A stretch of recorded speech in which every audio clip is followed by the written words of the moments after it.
കൊഴുക്കട്ട ദേ ഇവിടെ റെഡി ആയിട്ടുണ്ട്. ഇത് വളരെ വളരെ സോഫ്റ്റാണ് കൊഴുക്കട്ട, കണ്ടില്ലേ?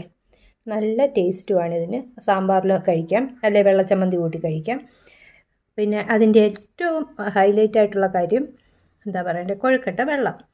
അപ്പോൾ ഇതുപോലെ ചുമന്നരി ഉണ്ടല്ലോ, നമ്മൾ ചോറ് വെക്കാനായിട്ട് എടുക്കുന്ന അരി, ആ അരിയാണ് നമ്മൾ ഈ കൊഴുക്കട്ട ഉണ്ടാക്കാനായിട്ട് എടുക്കുന്നത്. അപ്പോൾ ഇത് നല്ലപോലെ കഴുകി, അപ്പോൾ നമ്മൾ രാവിലെയാണ് ഉണ്ടാക്കുന്നതെങ്കിൽ രാത്രിയിലെ അങ്ങ് കുതിർത്ത് വെക്കണം.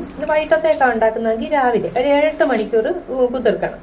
അപ്പോൾ ഇത് കഴുകി കുതിർത്ത് വെക്കാം, കുതിരാൻ വെക്കാം.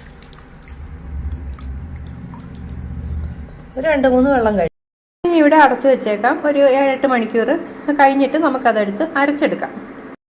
അരി നന്നായിട്ട് കുതിർന്ന് വന്നിട്ടുണ്ട്. ഞാനിപ്പോൾ ഒരു 7-8 മണിക്കൂർ കുതിർത്ത് എടുത്ത അരിയാണ്.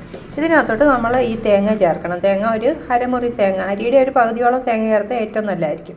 ഇത് ചേർക്കാം. ഇത് ചേർത്തിട്ട് ജീരകവും ചേർക്കണം, ചെറിയ ജീരകം അതുകൂടെ ചേർത്ത് നന്നായിട്ട് അരച്ചെടുക്കാം. അതായത് മാവ് പോലെയല്ല, ഒരു എന്താ പറയണ്ടേ, തരിപ്പായിട്ട് അരയ്ക്കണം. ഈ ചെറിയ ജീരകം ഉണ്ടല്ലോ അത്.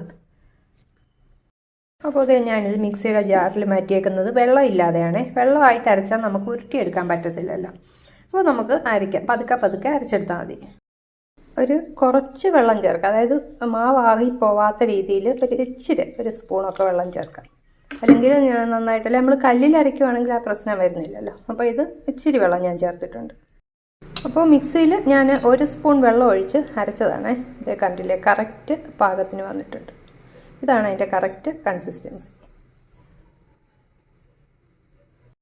അപ്പോൾ നമ്മളിതുവരെ ഇതിനകത്ത് ഉപ്പ് ചേർത്തില്ലല്ലോ, അപ്പോൾ പാകത്തിന് ഉപ്പൂടെ ചേർക്കാം. ഉപ്പൂടെ ചേർത്തിട്ട് നന്നായിട്ടൊന്ന് മിക്സ് ചെയ്യാം കൈ കൊണ്ട്. നല്ല കറക്റ്റ് കൺസിസ്റ്റൻസിയിലാണ് വന്നിട്ടുള്ളത്. അപ്പോൾ നന്നായിട്ട് മിക്സ് ചെയ്യുക, ഉപ്പ് നന്നായിട്ട് പിടിക്കും. അപ്പോൾ ഞാൻ ഇതേപോലെ ഒരു തട്ടെടുത്തിട്ടുണ്ട് സ്റ്റീം ചെയ്യാനായിട്ട്. അപ്പോൾ അതിനകത്തോട്ട് നമുക്ക് ഇതേമാതിരി ഉരുട്ടി വയ്ക്കാം. ഈ ഒരു വലിപ്പത്തിൽ ഉരുട്ടി കഴിഞ്ഞാൽ പിന്നെ ആകമൊക്കെ വെന്തോ എന്നുള്ള ടെൻഷനൊന്നും വേണ്ടല്ലോ, പെട്ടെന്ന് അങ്ങ് വേവുകയും ചെയ്യും. അപ്പോൾ ഞാൻ ഈ ഒരു വലിപ്പത്തിനാണ് ഉരുട്ടുന്നത്. അപ്പോൾ അത് മുഴുവൻ നമുക്കിങ്ങനെ റെഡിയാക്കി വയ്ക്കും. 2-3 എണ്ണോടെ ഉള്ളൂ.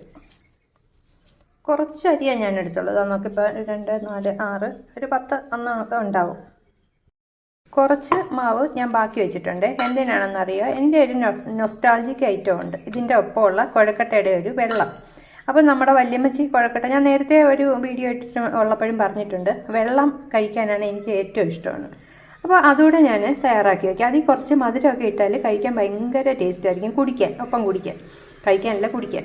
അപ്പോൾ അതിനു വേണ്ടി ഞാൻ ഇതിനകത്തോട്ട് കുറച്ച് വെള്ളം ഒഴിച്ച് തിളപ്പിച്ചെടുത്ത് കഴിഞ്ഞാൽ അത് റെഡിയാവും. അതിനാണ് ഈ മാവ് ബാക്കി വെച്ചത്. ഇത്രയും മാവ് മതി കേട്ടോ. അതിന് അങ്ങ് കുറുവ് ഇത് തിളപ്പിച്ച് ഇച്ചിരി വേവിച്ചെടുക്കണം. തരിയായിട്ട് കിടക്കുന്ന അരിയല്ലേ. അപ്പോൾ അതും അവിടെ ഇരിക്കട്ടെ. ചൂടുവെള്ളം വേണം, ഞാൻ ഇപ്പോൾ ഒഴിച്ചെന്നേ ഉള്ളൂ. നമുക്കിത് പുഴുങ്ങാം. മൂടി വെച്ച് ഒരു 10-15-20 മിനിറ്റോളം നമുക്കിതൊന്ന് വേവിച്ചെടുക്കാം. അപ്പോൾ നമുക്ക് കുറച്ച് ഒരു 10 മിനിറ്റ് കഴിയുമ്പോൾ ഒന്ന് കുത്തി നോക്കുമ്പോൾ അറിയാമല്ലോ വെന്തോ വെന്തില്ല. അപ്പോൾ അവിടെ ഇരുന്ന് തിളക്കട്ടെ. നമുക്ക് ഈ വെള്ളം, അതായത് കുഴക്കട്ട വെള്ളവും കൂടെ റെഡിയാക്കി എടുക്കാം. കുഴക്കട്ട വെള്ളം എന്നാണ് ഞങ്ങൾ പറയുന്നത്. കുഴക്കട്ട വെള്ളം എന്ന് തന്നെയാണ് ഇതിന് പറയുന്നത്, പ്രത്യേകിച്ച് പേരൊന്നുമില്ല. അപ്പോൾ ഇതിൽ വേണമെങ്കിൽ ഇച്ചിരി ഉപ്പ്, ഞാൻ പറഞ്ഞില്ലേ നമ്മൾ ഇച്ചിരി ശർക്കര എഴുതുക. ഇത് സ്വീറ്റായിട്ട് കഴിക്കാനാണ് എനിക്കിഷ്ടം. വേണ്ടാത്തവർക്ക് ഉപ്പ് മാത്രം ഇട്ട് കഴിക്കും. ഉപ്പിച്ചിരി കൂടെ വേണ്ടി വരും കേട്ടോ. ഇത് പാകമായിട്ട് വന്നിട്ടുണ്ട്. ഞാൻ ഇതിനകത്തോട്ട് ഇതുപോലെ ശർക്കര ഞാൻ ഉരുക്കി വെച്ചിട്ടുണ്ട് കേട്ടോ. അപ്പോൾ അതുകൂടെ അങ്ങ് ഒഴിക്കുവാണ്. നമുക്ക് പഞ്ചസാരയോ ശർക്കരയോ എന്ത് വേണേലും ഒഴിക്കിടാം. പിന്നെ ഉപ്പ് മാത്രം മതി എന്നുള്ളവർക്ക് അങ്ങനെയും ചെയ്യാം. അപ്പോൾ ഇത് റെഡിയായി. ഇത് നമുക്കെടുത്ത് അടച്ചു വെച്ചാൽ മതി. കുടിക്കാൻ ഭയങ്കര ടേസ്റ്റാണ്. ഒരിക്കലെങ്കിലും ഒന്ന് ഉണ്ടാക്കി കഴിച്ചും കുടിച്ചൊക്കെ നോക്കണം. ഇത് പിന്നെ ഉപയോഗിച്ചിട്ടില്ലാത്തവർ ഒരു കമ്പിയുണ്ടോ ഫോർക്കുണ്ടോ കുത്തി നോക്കി അറിയാം ഇത് വെന്തോന്ന്. അത് വെന്തിട്ടുണ്ട് കേട്ടോ, നല്ല കറക്റ്റായിട്ട് ഇത് വേവുകയും ചെയ്യും. അപ്പോൾ നമുക്കിനി ഇത് അടച്ചു വയ്ക്കാം, ഓഫ് ചെയ്ത് എടുക്കാം. അപ്പോൾ അതേ നമ്മുടെ നാടൻ കൊഴുക്കട്ട സാമ്പാർ.